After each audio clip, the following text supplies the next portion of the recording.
पुओ जीवंतिया ओसा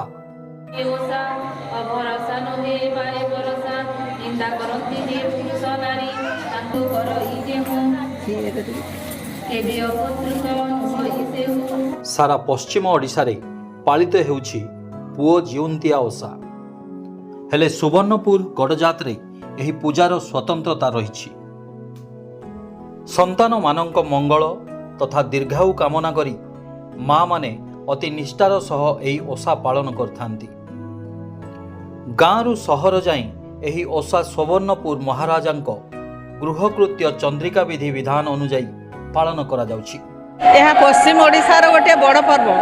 यह आश्विन मास अष्टमी तिथि रे करा जाए। पुओ मानकर मंगल सकाशे करा जाए। आमे निर्जला उपवास रू माँ माने गोटे पुओ पाई 108टा दुब करा जाए। पूजा करी नेले सकाळु पुणी आमे नदी को जाई करी 8टा चना 8टा चाउल दे करी सेडा ये करू। तापर आसिकरी पुओ मानकु बंदौ आ पुओ मानकर मंगल पाई करा जाए। जंत्र मंत्र और तंत्रर प्रसिद्ध पीठ सुवर्णपुर। तांत्रिक पद्धति रे एठारे पालित हुए अनेक पर्वपर्वाणी। तारी भितरे आश्विन मासरे माँ माने पालन करुथिबा पुओ जीवंतिया ओसा अन्यतम। शाक्त परंपरा को बहन करुथिबा एही ओसा राजराजुडा अमलर गृहकृत्य चंद्रिका मते माँ माने अति निष्ठार सहित पालन करथांती। काय मनवाक्य रे माँ दुर्गा देवी शरणापन्न होइथांती पुअर मंगल और दीर्घायु कामना करी। प्रतिटी संतान पाई 108टी अक्षत दुब 108टी अक्षत अरुआ चाउल को एकाठी करी 7 प्रकार फल और 7 प्रकार फूल को नहीं जीवंतिया को बिड़ा बांधी समर्पण करिथांती दूती वाहनक निकटरे। ता परदिन सकाळे समर्पित दुब चाउल बिड़ा को नहीं पुओ को बंधाई थांती। विश्वास रहिछि एहा द्वारा संतानर समस्त रिष्ट खंडन हेबा सह दीर्घायु होई थांती। सकालू गाधी गिरी आइसु दिन जाक उपास करसु। फिर 4 बजे अर्घा गाधी जाइसु। काकुड़ी को चौकी 4टा काठी 4टा गाड़सु घाटे चिलो सियाल बोली पूजा करसु। आउ घरे आइले पिठा करसु लड्डू पाकसु आउ धरिकी आइसु कुठी के पूजा करी हमर पुओ मान लगी मंगल मनासिक पूजा करसु। पुओ मान शुभ बोली तो आम शुणीचु बही। हाँ बही रे शुणीचु जहाँ से लगी उपास करी मंत्र तंत्रर निदर्शन पुओ जीवंतिया पर्व।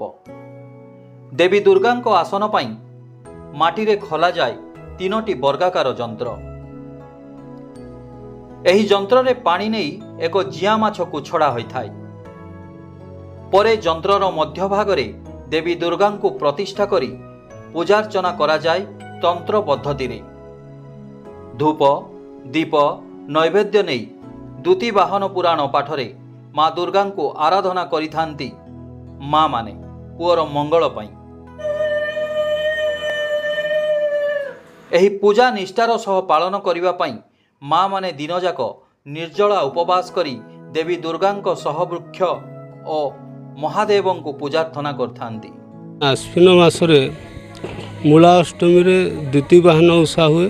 आ द्वितीय वाहन उषा रे विशेषकर पश्चिम ओडिशा रे एवं आम सोनपुर रे मध्य भी द्वितीय वाहन उषा रे माँ माने उपवास रही निजर संतान प्राप्ति पे एवं जेन मानकर संतान हो नथिबो से मानकर संतान प्राप्ति पे मध्य उषा रे से माने जोग दियंती एवं उपवास रही पूजा अर्चना करती। जो द्वारा कि द्वितीय वाहन उषा पूजा अर्चना कले तांकर मनोवांछा पूर्ण हुए एवं मनस्कामना पूर्ण हुए संतान प्राप्ति हुए।